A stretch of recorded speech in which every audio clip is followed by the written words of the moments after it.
Imagine getting paid just for sharing your thoughts on products and services you use every day.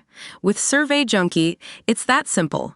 Click on the link in the video description to discover how you can start earning today by taking surveys. Actor Elijah Wood has led tributes to Francoise Hardy after the French singer died on Tuesday night aged 80 after a long battle with cancer. Hardy, known the world over for her crystalline voice and melancholy lyrics, suffered with different types of the disease, including lymphoma and laryngeal, over 2 decades. It made her a passionate advocate for euthanasia, as she declared her home nation inhuman for not allowing the procedure. In the wake of her passing, tributes have flooded in, with the most notable coming from American actor Wood, 43, who shared a touching image of the singer on X, formerly Twitter. Posting on the social media platform, the actor wrote, "Au revoir, Francoise Hardy," accompanied with a black and white photograph of the vocalist. Replying to Elijah, other fans also paid tributes of their own to Francoise, posting, "Farewell beautiful Francoise.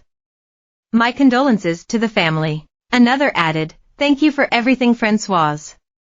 You will stay in my heart and on my playlist." A third wrote, "This morning I mourned the death of Francoise Hardy, more than the death of my own mother." It follows another tribute from Francoise's son Thomas Dutronc, whose father is fellow singer Jacques Dutronc, after the former announced her death in a simple post to Instagram which read, "Mom is gone." Further tributes to the iconic singer included those from prominent French politicians. France's culture minister, Rakida Dati, said in a post to X, how to say goodbye to her. Eternal Francoise Hardy, legend of French song, who entered, through her sensitivity and her melodies, into the heart of an entire country. I send my warmest thoughts to Thomas Dutronc, her son, her family, and her loved ones. Far-right politician Marine Le Pen said on X, Francoise Hardy, icon of French song, left this evening.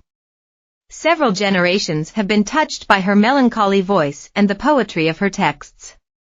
My condolences to her family. Hardy rose to prominence at just 18 with her first hit Tous les garçons et les filles, All the Boys and Girls, in 1962, and helped found the yee-yee style of music, a pop-inspired cultural movement that embraced British and American rock in the 1960s. Her status as a cultural juggernaut saw her schmooze with the biggest names in show business at the time, rubbing shoulders with the likes of Mick Jagger and Bob Dylan.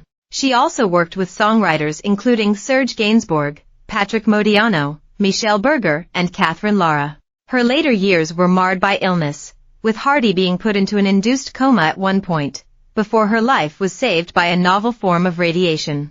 She was a leading advocate for assisted suicide near the end of her life, telling the magazine that it was inhumane for France not to legalize the controversial procedure.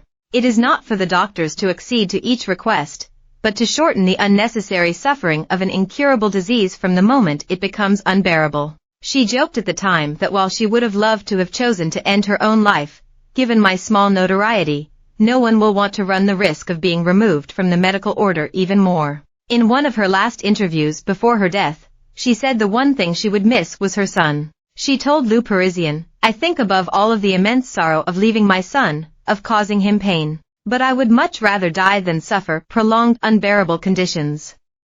And I always have in the back of my mind the idea that there is something next."